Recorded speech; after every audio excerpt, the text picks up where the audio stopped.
Hey Caprica fans, we are closing on this property in just about an hour or two. Really excited for my seller. How everything came together was pretty awesome. So I just kind of want to share with you the story on how this happened. So stay tuned if you're curious.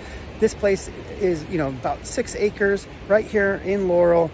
Really cool little spot. Is actually, I don't know if you can't quite see it from right here, but there's a little creek that you actually drive through. Really charming, unique property. It actually used to be the Iron Bridge Hunt Club. So the original partner here, like tall ceilings, and you can see all the rough cut lumber.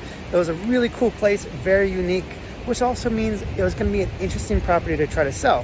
So let's talk about it. The first thing is, how did we get this property and how did we market it? Well, the first thing is super cool is the neighbor is a past client and friend, and I helped them buy their farm, and they recommended it to us. So one, yay for referrals. Thank you very much. We love you guys. And two, when I came here, it's one of those things where they're structurally, like inside, a lot of work had been redone.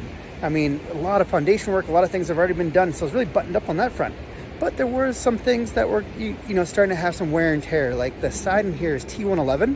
If you don't know, like T111, after about 20, 25 years, it does show some age, and like a lot of times you'll get some wood rot and things need to be replaced. So we didn't want to put, the seller didn't want to put a lot of money into the place, but we wanted to maximize what we have, right? So we had to say, okay, hey, look, there's a window that was cracked. Let's go ahead and replace that window. There was a couple spots of T111 that were a little bit rotted out, and I don't want to scare off the future buyer and think, oh, the whole place needs to be redone, because it didn't. There was just a few spots that needed some attention. So we had them patch those couple spots, had them paint that. Like I said, the one window, there was a few light switches that kind of needed some attention. But the point is, we didn't want to have to redo the whole house, right? Again, the person who was going to love this house was going to love the privacy, was going to love the space, going to love the character. Because look, this place is super unique and really cool. It's just not your normal little colonial. And so we know that our audience was going to be a smaller audience, but the person who was going to love it was going to really, really love it. So I went through with with him. We talked about what are the key things that would be roadblocks that would potentially scare somebody off. We addressed those concerns.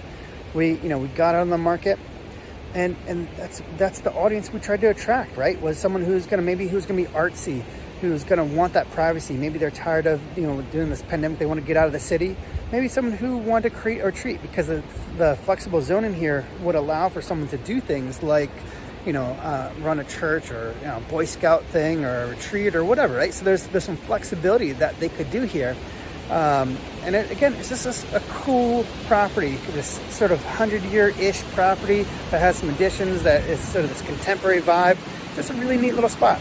So anyways, my point of all this is, you got to figure out, if you were thinking about selling, you got to figure out who's your audience, who's going to want to buy your property, and then what stuff do you have to do to attract them and not put a roadblock, not push them away. So those are the kinds of balances. I mean, even something simple as this driveway. This driveway is a long driveway. It's a good half mile or so going down the road. And so one of the key things that is right next to the stream, there was actually this little divot. So he had to add some extra gravel to smooth that out so people could drive through and not scare people before they even got in here. So those are the kinds of things that we addressed. We hit a home run. We listed it. We got multiple offers. Got some really good, solid traffic. Again, it's not for everybody, but for the people who really wanted it, they really wanted it. I'm really excited for the buyers who are getting in here. And I'm excited for the seller, for him to be able to move on to his journey in his life. So that's it. Thanks so much for watching, and I'll see you on the next one.